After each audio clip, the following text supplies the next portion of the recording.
Hello everyone, আমি প্রিয়াঙ্কা দে টাউটিটা। আজকে যে টপিকটা নিয়ে কথা বলবো সেটা হচ্ছে ঠাকুরকে, শ্রী শ্রী ঠাকুর অনুকূলচন্দ্র চক্রবর্তীজি ঠাকুরকে ভেদানহার্তা বলা হয়। ভেদানহার্তা মানে যে ভেদ করতে পারে তাকে বলা হয় ভেদানহার্তা। ঠাকুর যুগে যুগে এসেছেন, এই জিনিসটা আমি আগেও একটা ভিডিওতে বলেছি যে সব যুগে যে দরকার, যেটা দরকার ঠাকুর সেটা শেখাতে এসেছেন, সে সেরকম রূপ ধরেই এসেছেন।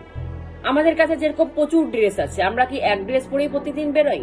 আমরা কি ঘরে যে ড্রেস পরে থাকি বাইরেও সেই ড্রেস পরে থাকি? না, আমাদের ঘরের ড্রেস আলাদা হয়, রাত্রের ড্রেস আলাদা হয়, নাইট স্যুট আলাদা হয়, ডে স্যুট আলাদা হয়, বাইরের ড্রেস আলাদা, সব আলাদা ড্রেস হয়। সব ড্রেস কিন্তু আমাদের আলাদা, তাই বলে কি আমরা আলাদা?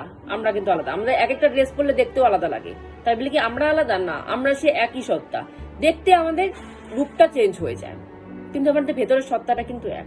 তো ঠাকুরও সেরকম, সে একই সত্তা।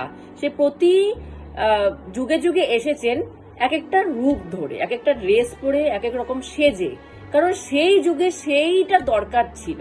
তাই জন্য সে এক একটা যুগে সেরকম ভাবে সেজে সেই সব জিনিস শেখাতে এসেছে, সেই যেসব জিনিস সেই যুগে দরকার ছিল। প্রথম ইনি এসেছেন, মানে নররূপে উনি এসেছেন শ্রীরাম হয়ে। কেন এসেছেন? কারণ রাবণকে কি করে বধ করতে হবে, আমাদের অন্যের সাথে কি করে যুদ্ধ করতে হবে সেটা শেখাতে তীর ধনুক নিয়ে উনি এসেছেন।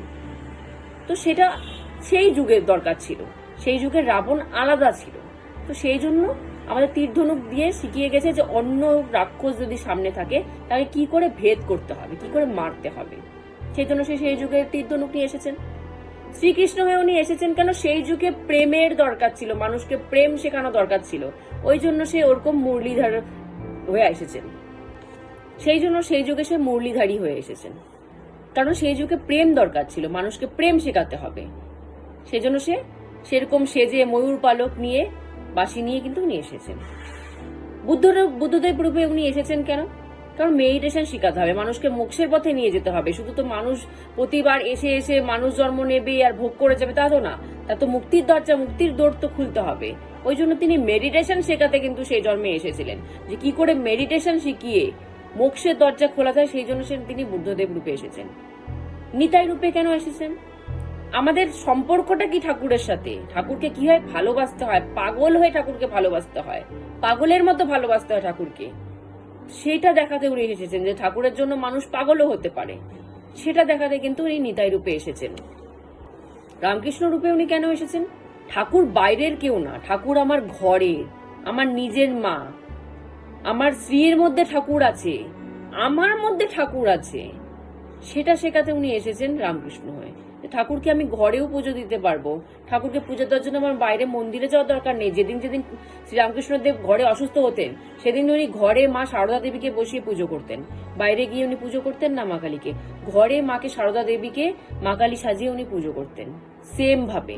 তো উনি এটা শিখিয়ে গেছেন যে আমার আমার ঠাকুরকে পুজো করার জন্য, মাকে ভালোবাসার জন্য আমার তামঝামের দরকার নেই। আমি মন্দিরে যেদিনকে যেতে পারবো না, আমি ঘরে বসেই আমি পুজো করতে পারবো মাকে। এটা শেখাতে উনি এসেছেন। অনুকূল রূপে উনি কেন এসেছেন? কারণ এটা কলিযুগ, এখানে আমাদের ভিতরেই রাম আছে, আমাদের ভিতরেই রাবণ আছে। তো ভেতরের রাবণকে মারার জন্য উনার ওই অস্ত্রের দরকার পড়েনি। ভেতরের রাবণকে মারার জন্য তীর ধনুক নিয়ে আসার দরকার নেই। ভেতরের রাবণকে মারার জন্য উনি সুন্দর সাদা ধুতি পাঞ্জাবি পরে এসেছেন। কেন? ভেতরের রাবণকে মারতে হবে, তো উনি অস্ত্র নিয়ে এবার আসেননি। ভেতরের রাবণকে মারার জন্য, আমাদের নিজেদের ভেতরের রাবণকে মারার জন্য আমরা থোড়াই না অস্ত্র প্রহার করবো না, আমরা নাম জপ করব। ভেতরের রাবণকে মারার জন্য আমাদেরকে নাম জপের দরকার। তো উনি এবার এসেছেন নাম জপ শেখাতে, যে ভেতরের রাবণকে মারতে হলে তোমাদের নাম জপ দিয়ে তাকে ভেদ করতে হবে। ভেতরে যে রাবণ বসে তাকে ভেদ করতে হবে কি দিয়ে? নাম জপ দিয়ে। প্রবৃত্তিকে ভেদ করতে হবে বৃত্তি দিয়ে। নাম জপ, রাবণ মানে হচ্ছে প্রবৃত্তি, ঠাকুর মানে হচ্ছে বৃত্তি। তো প্রবৃত্তিকে বৃত্তি দিয়ে ভেদ করতে হবে, ভেতরের ভেদ যা করতে হবে ভেতরে করতে হবে, বাইরে কিছু নেই। এটা শেখাতে উনি এসেছেন এবার, যে বাইরে কিছু দেখে লাভ নেই, যা আছে ভেতরে।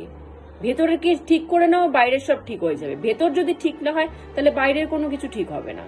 তো ওই জন্য ভেতরকে পরিষ্কার করতে, ভেতরকে ক্লিনজিং করতে, ভেতরকে নাম জপ দিয়ে পড়াতে উনি এবার এসেছেন ধুতি পাঞ্জাবি পরে।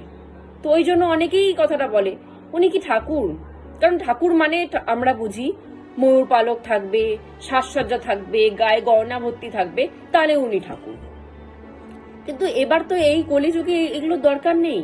কলিযুগে এই জন্য উনি ধুতি পাঞ্জাবি পরে এসেছেন নর্মাল। এই জন্য তাকে অনেকেই ঠাকুর বলেই মানেন না, যে কেমন ঠাকুর, নর্মাল আমাদের মতনই ঠাকুর, আমাদের মতনই, আমরা ধুতি পাঞ্জাবি পরি, সেও ধুতি পাঞ্জাবি পরেই আছেন, তাহলে আমাদের মতনই। তো ঠাকুর এইটা তো এই যুগে এটাই তো শিখাতে এসছে, যে আমি তোমাদের মধ্যেই আছি, আমি বাইরে কোনো কেউ না যে আমাকে সাজসজ্জা নিয়ে বারবার আসতে হবে, তোমাদের মধ্যেই আছি, আমি তোমাদের মতনই, তোমাদের ভিতরেই আমি আছি, আমাকে ভিতরেই জাগাতে পারো, সেটা শেখাতেই উনি আমাদের মতো হয়েই তো এসেছেন। নর্মাল আমাদের মতোই সংসার করে দেখিয়ে উনি বুঝিয়ে গেছেন যে উনি আলাদা কিছু না, আমাদের ভেতরেই তার অস্তিত্ব আছে, আমরা ভেতরেই তাকে জাগাতে পারি। আজকে আমাদের এখানেই স্টপ করছি। জয় গুরু।